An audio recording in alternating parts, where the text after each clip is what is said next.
So the Super Mario Galaxy movie is finally out, and since about half my current subscribers found this channel from me calling the first movie a piece of corporate slop, I felt like I had to follow that up by watching the next one.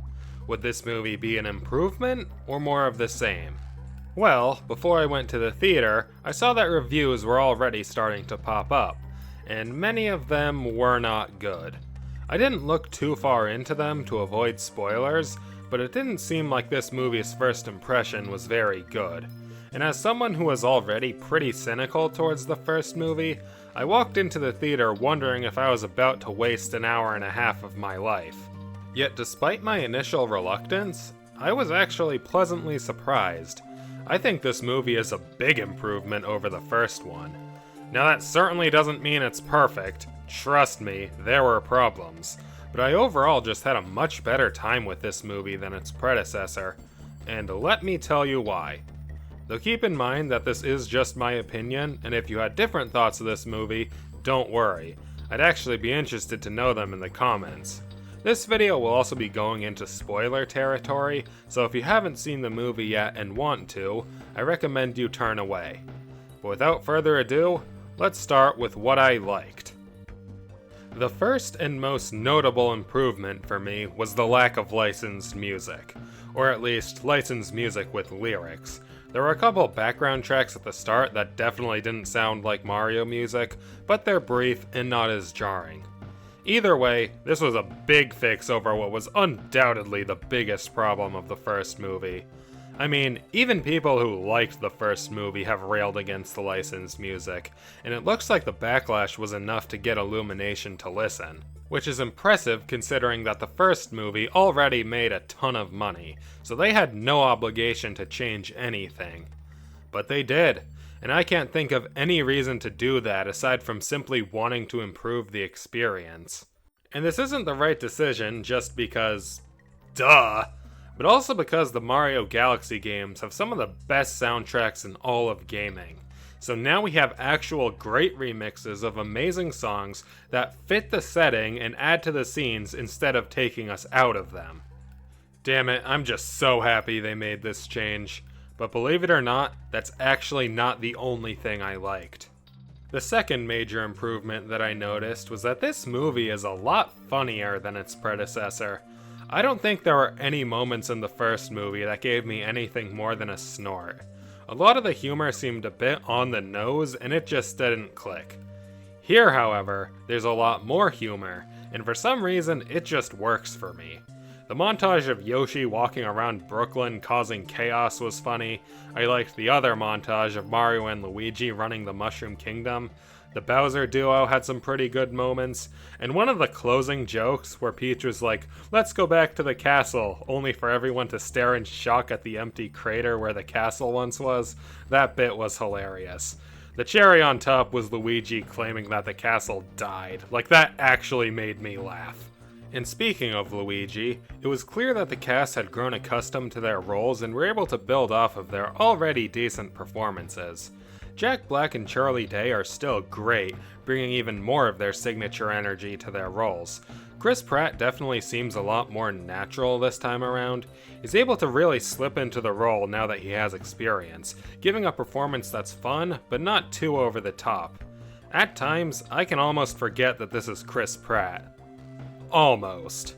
It's still pretty silly when he tries to attempt Martinet's lines and mannerisms, but the fact that I wasn't cringing to death during those moments is a victory of itself. Though of the returning cast, I think the biggest improvement in terms of performance was Anya Taylor-Joy as Peach.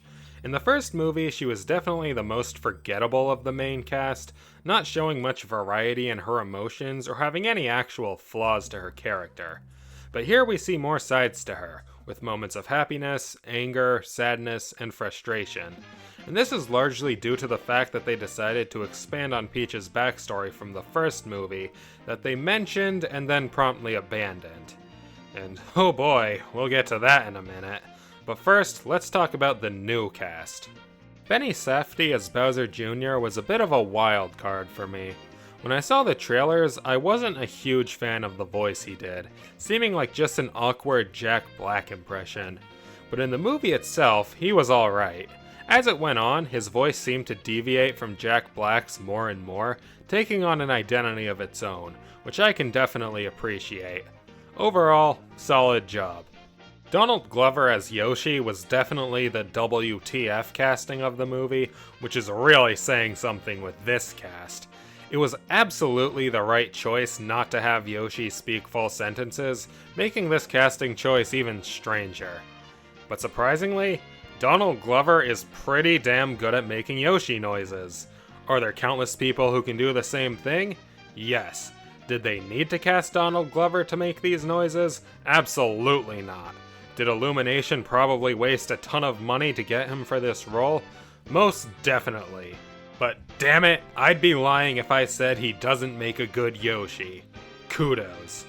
Brie Larson proved to be a good pick for Roselina as soon as her voice was first revealed, as she was able to strike a good balance of Roselina's signature mysterious aura, while also not going too over the top with it.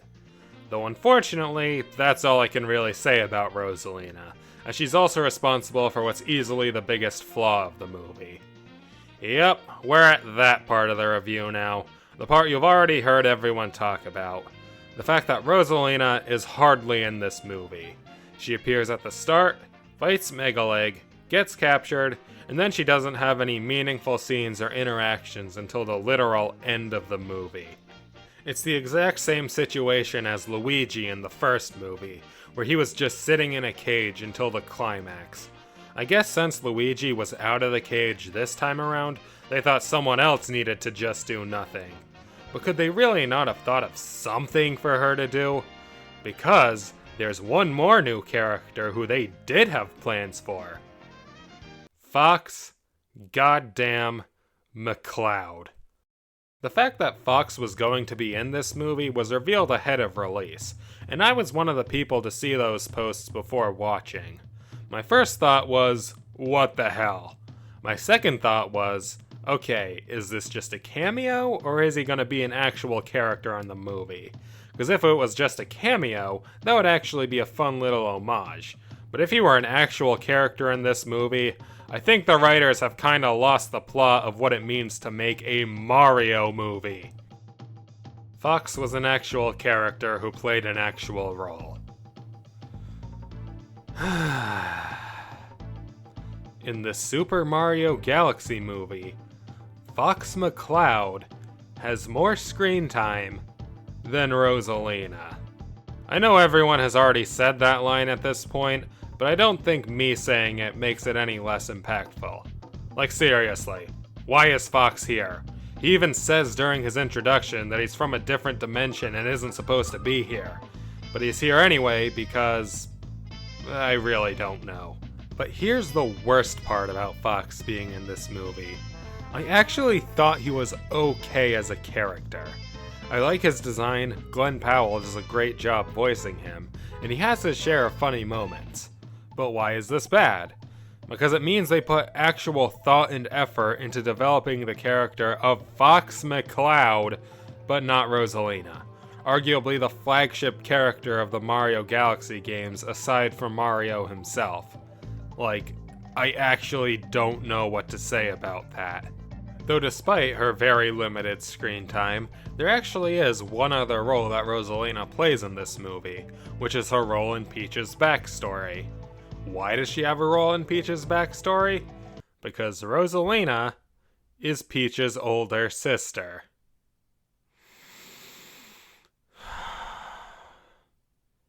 So, I didn't love or hate this plot point.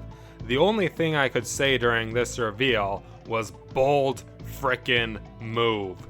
There have always been theories that Peach and Roselina are related, but I've always thought that kind of stuff is best to be kept vague, because now, there's no turning back. Roselina is Peach's sister. It doesn't matter if this is supposed to be a movie exclusive thing, because it will be impossible to view Roselina and Peach in the same way again, and I hope Nintendo is aware of that and has prepared accordingly. Anyway, what was I talking about? Oh right, the fact that this movie's actually decent. Well, another huge plus is the action scenes. There are a lot of them, and they're all great. I think my favorite part of them is the fact that they utilize the unique characteristics of everyone involved.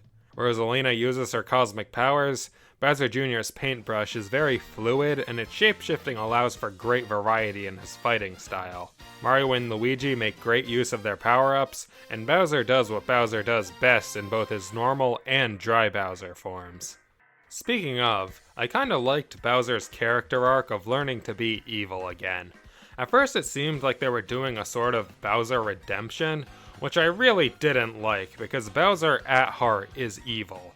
He wouldn't still be at it after 40 years if he was a good person. So I like that they actually did kind of an anti-redemption, where at first he's hesitant to hurt Mario and Luigi, but is eventually convinced that being evil is who he is. And once that happens, he actually feels threatening, and we get a pretty cool final battle, even if it isn't very accurate to the games. This character arc isn't perfect, I would have just had Bowser be evil all the way through, but at least they understood that Bowser is in fact evil, and didn't try to give him a cliche change of heart at the end. Though quick side note, Bowser also opens up a bit of a plot hole. If all it took to undo the effects of the mini mushroom were to have him take damage, why couldn't he just punch himself in the gut? Or toss himself off this balcony here? I don't know, it's nothing major, but that bit just got under my skin. They definitely didn't think it all the way through.